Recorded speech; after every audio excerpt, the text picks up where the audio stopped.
Being immortal would probably fucking suck.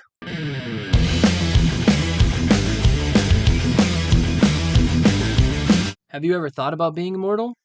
Sure, it would have its advantages, like not dying, but it would also have disadvantages, like your family dying in the blink of an eye, or, never getting a senior citizen discount. With that in mind, spoilers for Highlander, which is on HBO Max if you do want to watch it before you watch this video, or instead of this video even. Like and subscribe, and here's the video. We start off at a wrestling match where our main character, Connor McLeod, is watching the wrestling. He's wrestling. He's watching it. He's wrestling with his thoughts a little bit, I think, but he's also watching, kind of.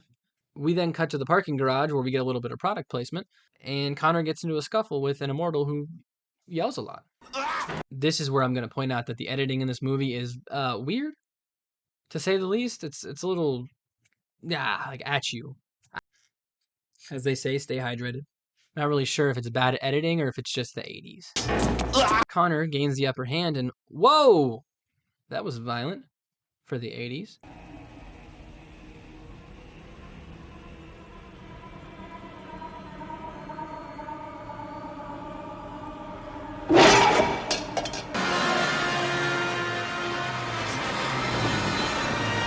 And that was erotic, kind of. Anyway, Connor realizes he just murked a Frenchman and scrams. And we're in Scotland now. I'm sorry about that. It kind of feels like they 80 yard, which, if you don't know what that means, it's that at least half the lines delivered by Connor are, for sure. Quiet. Every time he talks, there's no shot it's coming out of his mouth. This is war, but no one wants any Connor beef. Fight me, you coward! They don't want anything to do with him. They're leaving him alone. They're not touching him. Connor's getting touched less than the bagpiper. I'm not making a joke about virginity, okay? It's just, you don't attack the music guy. Plus, this man here, definitely piping more than just these bags. There is one man on the battlefield that wants all the smoke, from Connor specifically. His name is Kurgan. Kurgan does a little stabbing to Connor. So, you're in Scotland in the 1500s, you're dead. That kills you. Back in 1985, the cops show up, like, surprisingly fast. I don't know how they did that. Like, arguably 20 seconds, maybe a minute after he beheaded the French guy. Facile, I think is his name. And they nabbed Connor. He got arrested. They're taking him. Don't move, pal. And we're going right back to Scotland. I feel like they could have just shown this immediately after he cut that dude's head off, but I didn't edit it, so we're going back to Scotland. He's a Highlander, by God. The last sound he hears shall not be that of a wailing woman. How dare you mourn him, your, I think, lover. That's fucked up. It's fucking rude, honestly. This man's dying and you're gonna cry at him? If I was dying and someone was crying near me, I'd stop dying. Connor is, you can see he's presumed to be dead by the Scottish people. Or like, he's dead for sure. Back in 1985, we're gonna meet Brenda, and since she's the first woman we meet in New York, Connor's gonna have sex with her, and then, she finds the sword of the French guy that got beheaded. Facile? Facile? I don't know. He's dead now. It doesn't really matter that much. Now that the police have Connor, they're gonna question him. You fat Nash. What kind of questioning is this? Anywho, Connor does not tell them shit. Wait! Kurgan shows up in New York. He's going by Victor Kruger. I'd say there's no relation, but they're both so stabby. Now that he has a hotel room, he's building his sword back up so he can go murder more people. Shows us some fancy little tricks. That's always nice. Appreciate that. We cut back to Connor, who is getting his sword that he stashed in the garage. He's picking that up, but Brenda just happens to be there. He sees her. She goes into a bar. He follows her. He says, "Hey, let me walk you home." She says, I don't want that. She leaves. And then he leaves. And then she's like, "Wait, I'm going to follow him." And then they both almost get fucked up by Kurgan, the big man. Nice to see you again, McLeod. Nice to see you. They're good, though. They're okay. They make it. We're going back to Scotland. Here we go. Hey, hold it right there. Come back here. Whoa, Connor didn't die. How he got stabbed in the past. He should be dead. He's in league with Lucifer. She seems awfully happy about that. She's smiling. She should be upset, right? The town folk, because of her, they want to burn him up. I'm not going anywhere. His buddy Angus saves him, luckily. He could have met him at the bottom of the hill and cut him free, but he still saved him from burning alive. Which would have sucked as someone who can't die. Well, I guess we don't know if that would kill them. I'm assuming it wouldn't, but... Then we get a silly little transition that transitions us back to 1985. We can see Connor's crib now for like 2 seconds. Then we're going right back to Scotland. Now we're 5 years from past Scotland. So if it was like 1500, we're in 1505 now in Scotland. We see that Connor's got a wife now. He dunks his head in water, and that just gets him real riled up, so they do it. And a man on a horse shows up in the best fashion possible. Overhead. He's another immortal who is there to train Connor to use his gifts. Giving him gifts. He's training him in gifts. We're in New York again.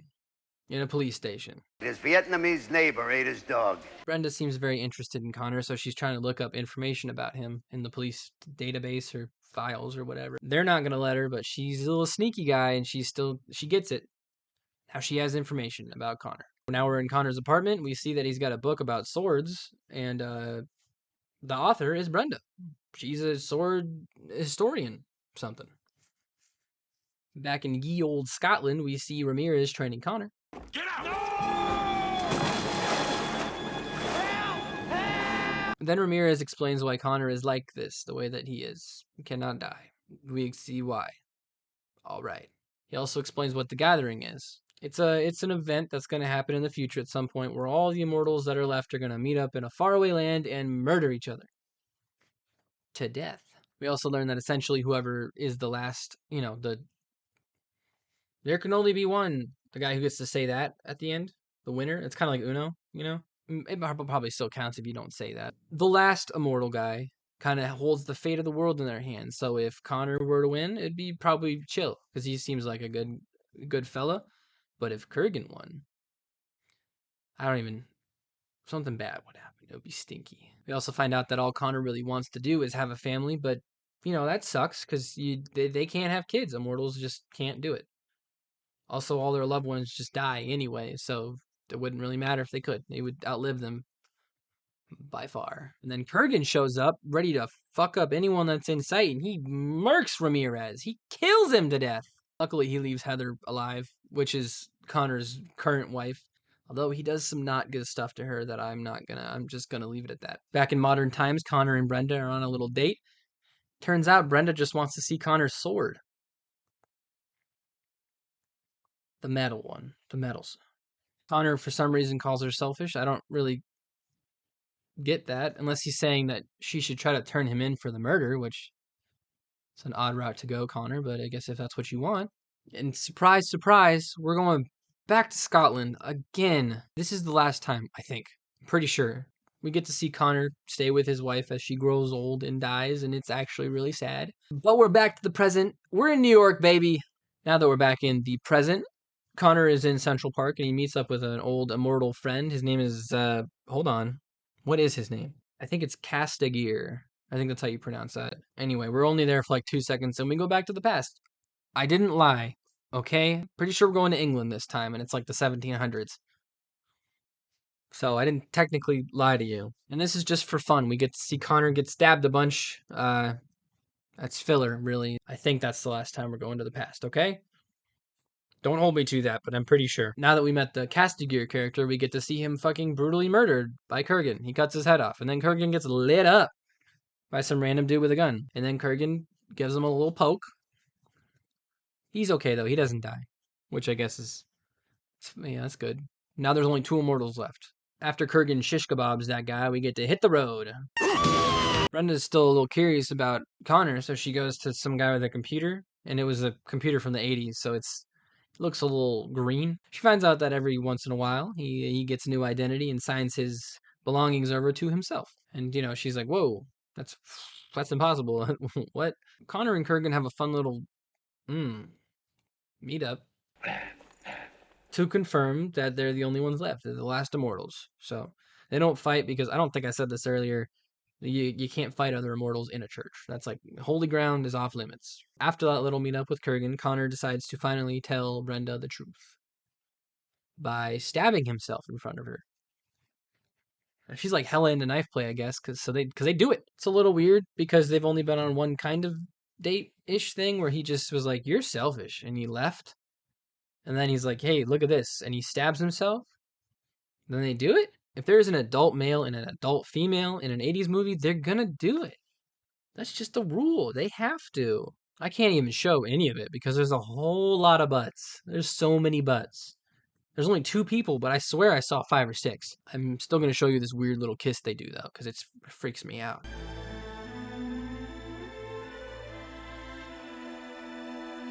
All right, now we're getting to the end of the movie here. We're coming to the climax. Kurgan shows up to Brenda's apartment, sucking on a little popsicle.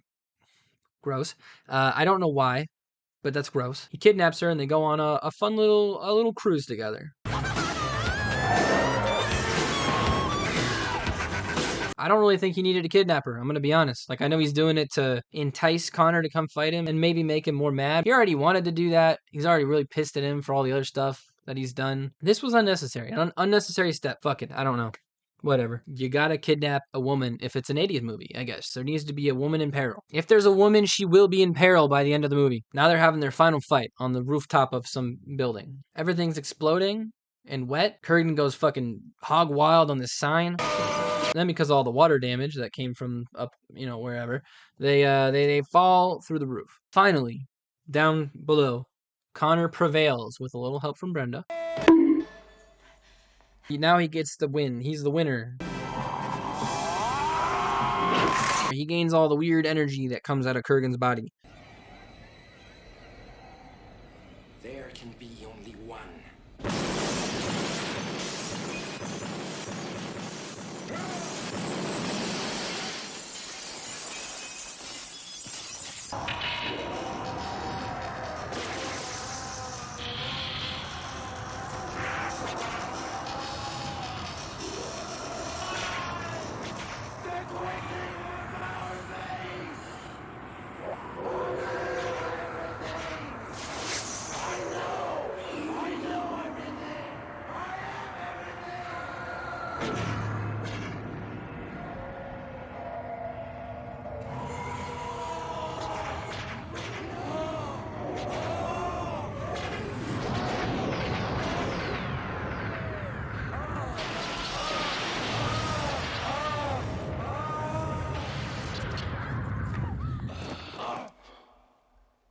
Ooh, wow. That's doesn't seem like a great prize, to be honest.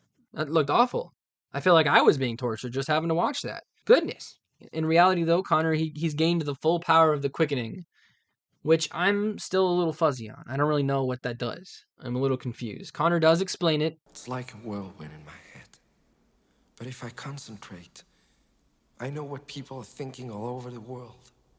Presidents, diplomats, scientists. I can help them understand each other.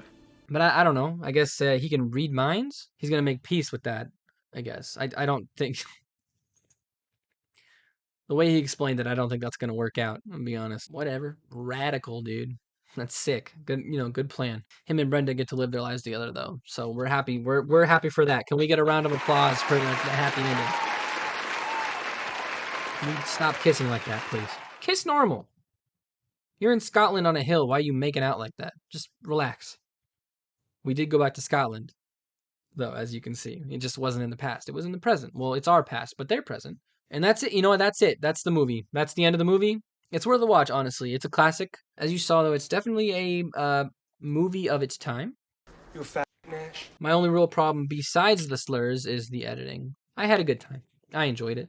I felt a little stiff in the beginning, but I think I really loosened up at the end there. A little loosey-goosey. But that's the end of the video. I hope you liked it. And if you did, like and subscribe. And if you didn't, like and subscribe. And that is a threat. Because remember, while the video is ending, he technically is ending too at some point because he's not immortal anymore. But he at the moment, he's on the screen, so he's threatening you. Also, this is my my TikTok somewhere. I'm gonna show it on the screen. I upload daily on there, little skits and funny guys. I think they're funny guys. I also want to say I've been uploading every other week on Wednesday. So if you saw this on the Wednesday it came out, 2 weeks from now there will be a new video. I will possibly be changing that schedule when I have a little more free time, but at the moment this is working for me. Tell your friends. Anyway, I hope you liked it. Goodbye.